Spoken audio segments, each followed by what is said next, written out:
Sometimes it starts with a nightmare to realize peace. Sometimes that nightmare just never ends. Sometimes the most peaceful places hide the most tragic scars, because it's what you cannot see that has shattered the lives of people in this remote village. A decade ago, it was just a normal day. Young boys doing what they usually do, playing, throwing around a small round object they found in the forest. Intrigued, they tried to cut it open with a knife. A few strikes, then an earth-shaking explosion. A sound that haunts still, even to this day. I picked up my grandson's wounded body. He died from the explosion. I always think about this incident when I work, eat. I always think about it. The older generation here lived through the war. They believed it ended. But this incident that left 3 dead reminds them that they are just merely surviving peace. A sentiment felt throughout this entire country. Between 1964 and 1973, the Americans flew more than 500,000 missions over Laos, dropping more than 2.5 million tons of bombs. That's one bomb every 8 minutes, 24 hours a day for 9 straight years. Lao PDR was subjected to a very heavy bombing campaign. And over those years, it is estimated that more than 2 million tons of bombs were dropped on the country. We know that still to this day, all 18 provinces of Lao PDR are contaminated. It was a conflict that became known as the Secret War.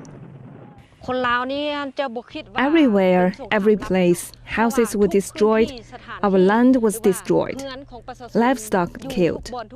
We don't consider this as a secret war. We all see the consequences.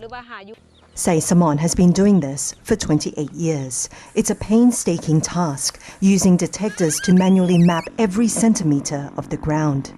On a normal day, her team finds around 10 to 20 cluster munitions. On a good day, more than 100.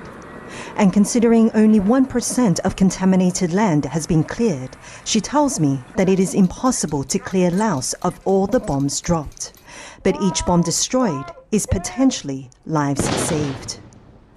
So that explosion was from a bomb that we found in the grounds today. Now we are at a relatively safe distance, around 200 to 300 meters away. But to think that a child or a group of children could be playing or kicking these things around is just devastating. Children account for 40% of victims. The allure is fatal, a curse that lasts a lifetime.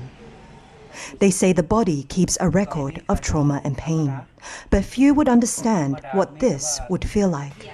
Not knowing your children's faces, to live every day without sight, without a limb, with little hope.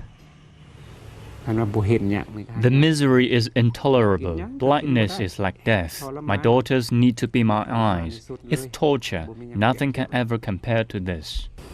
What becomes of war after war ends? After the last shots fired? After the last bombs dropped? What becomes of the people that try so hard to move on? Because for them, war never really ends. It silently lingers in rice fields, playgrounds, villages, ready to claim more innocent victims. Dusita Saokaew, CGTN, Laos.